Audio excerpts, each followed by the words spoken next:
제발 살려줘!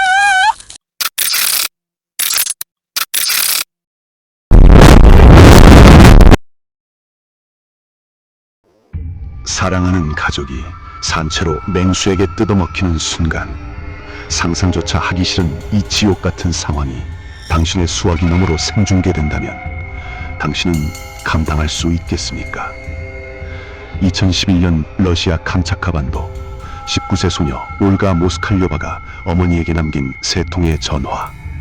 그것은 1시간 동안 이어진 처절한 죽음의 기록이었습니다. 오늘 그날의 진실을 추적합니다. 러시아의 동쪽 끝, 한반도보다 넓은 면적을 가진 감차카반도는 인적이 드물고 야생의 숨결이 그대로 보존된 청정지역입니다. 하지만 압도적인 자연미 뒤에는 그 아름다움을 순식간에 잊게 만들 만큼 치명적인 위험이 도사리고 있습니다. 바로 불곰입니다. 이곳은 무려 27,000마리의 불곰이 서식하는 세계 최대의 밀집 지역으로 이른바 불곰의 천국이라 불리기도 합니다. 이곳 캄차카의 작은 시골 마을 코리아키에서 나고 자란 19살 대학생 올가. 그녀는 가족들에게 어떤 딸이었을까요? 어머니 타티아나는 생전의 올가를 이렇게 기억합니다. 올가는 매우 밝고 다정한 아이였어요. 우리 집의 기쁨이었죠. 항상 웃고 있었고 남을 돕는 걸 당연하게 생각했어요. 동창들 기억 속 올가 역시 따뜻한 상담가였습니다. 올가는 매우 세심하고 감수성이 풍부한 아이였어요. 학교 내에서도 다른 친구들의 연주 고민을 잘 들어주던 모습이 심리학자의 꿈과도 잘 어울리겠다는 생각이 들었죠. 2011년의 여름, 올가와 가족들은 다른 캄차카 주민들처럼 그들의 텃밭을 가꾸기 위해 다차, 러시아식 별장으로 거처를 옮겼습니다. 2011년 8월 13일 토요일 11시경, 양아버지 이고르는 전날 낚시터에 두고 온 물건이 기억나 그것들을 가지고 오기로 결심하였습니다. 그날 올가는 의붓아버지 이고르와 함께 낚시 장비를 챙기러 갔어요. 졸업시험을 막 마친 상태라 아주 홀가분해 보였죠. 엄마, 금방 다녀올게! 라고 말하며 나갔던 게 마지막 모습이 될 줄은 꿈에도 몰랐어요. 낚시 장비를 가지고 오기 위해 집에서 출발한 그들은 11시 30분경 낚시터 주변에 도착해 차를 도로변에 세웠습니다. 이후 그들은 도로에서 낚시터까지 이르는 숲길로 이동하기 시작하였습니다. 하지만 두 사람은 몰랐습니다. 바람에 흔들리는 저 갈대숲 사이에서 며칠을 굶주린 거대한 그림자가 그들을 노리고 있었다는 것을요. 악몽은 예고 없이 닥쳤습니다. 풀숲에서 튀어나온 거대한 어미 불곰은 가장 먼저 양아버지 이고르를 덮쳤습니다. 이고르는 비명조차 지르지 못했습니다.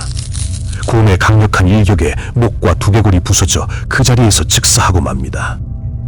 눈앞에서 아버지의 죽음을 목격한 올가. 공포에 질린 그녀는 뒤도 돌아보지 않고 달렸습니다. 70m가량을 죽을 힘을 다해 도망쳤지만 야생의 포식자를 따돌릴 수는 없었습니다. 결국 곰은 올가의 다리를 낚아챘고 그녀를 질질 끌고 깊은 숲속으로 사라졌습니다. 오후 1시경, 집에 있던 어머니 타티아나에게 딸의 전화가 걸려옵니다. 하지만 수화기 너머의 목소리는 평소의 딸이 아니었습니다. 엄마, 곰이 나를 먹고 있어. 내 다리를 씹고 있다고. 아, 엄마 살려줘. 너무 아파.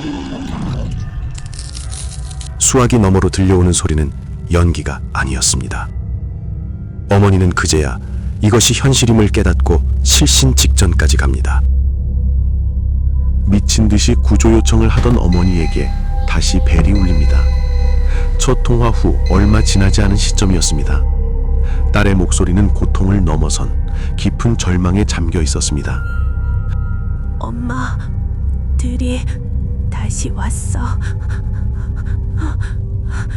이번엔 혼자가 아니야. 새끼 곰 3마리를 데리고 왔어. 들이 나를 먹고 있어. 이 사건이 가장 끔찍한 이유는 바로 이것입니다. 어미곰은 올가를 바로 죽이지 않았습니다.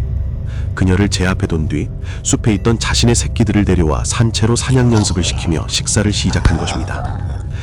자신의 몸이 산채로 뜯겨나가는 것을 지켜보며 딸은 그 지옥 같은 상황을 엄마에게 설명하고 있었습니다. 어머니가 할 수 있는 건 아무것도 없었습니다. 첫 습격으로부터 약 1시간 뒤 마지막 3번째 전화가 걸려옵니다. 그런데 이번엔 딸의 목소리가 이상하리만치 차분했습니다. 엄마, 이제 더 이상 아프지 않아. 고통이 느껴지지 않아. 엄마, 나를 용서해줘. 정말 많이 사랑해. 과다출혈과 극심한 쇼크로 인해 고통이 사라지는 단계에 이른 올가는 그렇게 어머니에게 마지막 유언을 남기고 숨을 거뒀습니다. 구조대와 사냥꾼들이 현장에 도착했을 때는 이미 너무 늦은 뒤였습니다. 곰 4마리는 여전히 이고르와 올가의 시신 곁에 있었고 사냥꾼들은 그 자리에서 곰들을 사살했습니다. 올가 모스칼료바 사건은 피해자가 겪은 1시간의 생생한 고통이 기록되었다는 점에서 역사상 가장 끔찍한 곰 습격 사건으로 기억됩니다. 전화기 너머로 딸의 죽음을 생중계로 들어야만 했던 어머니의 고통은 감히 상상조차 할 수 없습니다. 야생은 아름답지만 우리에게 자비란 없습니다. 오늘 영상이 충격적이셨다면 구독과 좋아요 부탁드립니다. 다음에는 더 미스테리하고 공포스러운 야생의 기록으로 돌아오겠습니다. 시청해주셔서 감사합니다.